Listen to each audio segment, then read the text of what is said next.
कैसा मेरा प्यार है।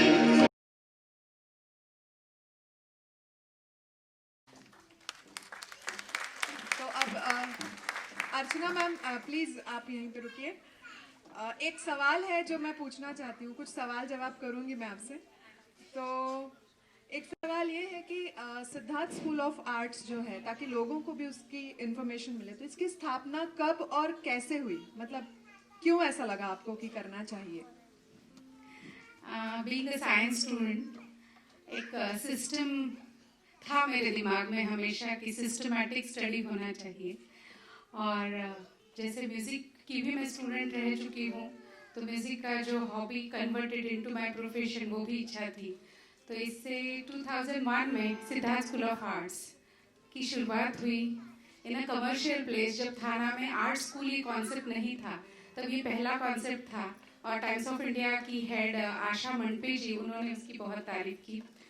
और तब हमने उसको शुरुआत की एक सिस्टमैटिक ऑर्गेनाइज्ड म्यूजिक ट्रेनिंग के लिए, with all the exposure of mic system. चाहे जो भी इंस्ट्रूमेंट ज़रूरी हो सिंगिंग सीखने के लिए, वो सारे इंस्ट्रूमेंट्स का उपयोग करते हुए हमने इसकी शुरुआत की। कुछ फंडामेंटल अलग कोर्सेज बनाए, ना कि whenever parent comes to me and ask कि आपके यहाँ क्लासिकल सिंगिंग है क्या।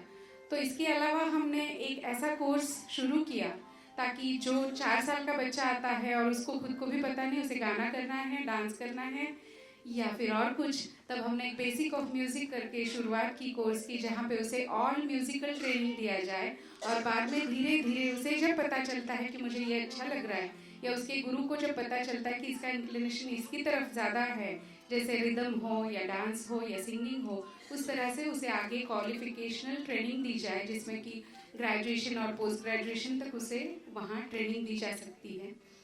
ये हमारी शुरुआत थी और इसको बहुत अच्छे से नवाजा आकाशवाणी ने, क्योंकि मेरे 6 साल के स्टूडेंट्स जिन्होंने क्लासिकल परफॉर्मेंस दिया आकाशवाणी में 2005 में, और तब कॉम्पेयरिंग भी हमारे ही स्टूडेंट ने किया था और परफॉर्मेंस भी उन्होंने दिया था, तब उनको आकाशवाणी की तरफ से अवार्ड दिया गया। देन हमने उसके साथ एक नई शुरुआत की, dream come true, which is for young and adults. Young and adults आते हैं, कभी पूछते हैं कि हमें गिटार सीखना है, और उनके पास रियाज का बिल्कुल भी टाइम नहीं होता, तो वो गिटार वही धरी रह जाती है। 6 महीने की फीस ज़रूर दे देते हैं, लेकिन वो तरक्की नहीं कर पाते और निराश हो जाते हैं और म्यूज़िक से छूट जाते हैं। तो हमने तब उनको सलाह दी कि आप कीबोर्ड सीखिए, क्योंकि कीबोर्ड में बटन अरेंजमेंट है, स्ट्रिंग अरेंजमेंट ज़रा ज़्यादा रियाज मांगती है, और एज अ हॉबी शायद आप इस उम्र में वो रियाज करना नहीं चाहते, but as a same time musical कुछ ना कुछ आप में इंक्लिनेशन है जिससे आप कुछ करना चाहते हो। और उसकी वजह से उनको ड्रीम कम ट्रू में उनकी रियल कोर इंक्लिनेशन पता चली, ताकि उनको भी बेसिक म्यूजिक का ट्रेनिंग देने के बाद ही उनको पता चला। So this is the way we have developed our self gradually with the help of people who are coming and demanding something from us. उसी से हमारा एक, तो अभी एक बहुत शॉर्ट में सवाल है कि सिद्धार्थ स्कूल ऑफ आर्ट्स की आपके दिल में कितनी जगह है? 3 BHK में कितनी जगह है?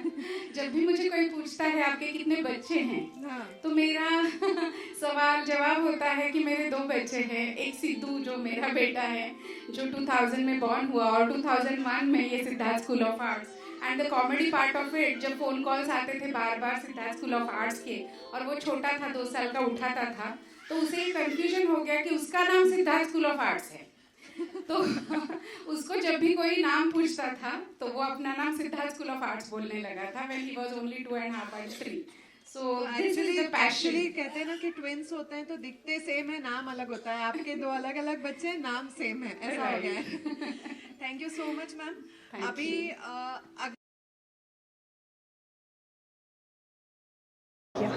ओवरऑल एक्सपीरियंस से आप बहुत अच्छा था, बहुत मेहनत की सबने, तो we were waiting for this show. और हम भी आते रहेंगे। I think this is a really good opportunity for us. Thank you. Hi, looking forward to see you in the next Be Bold, Be Heard. See you there.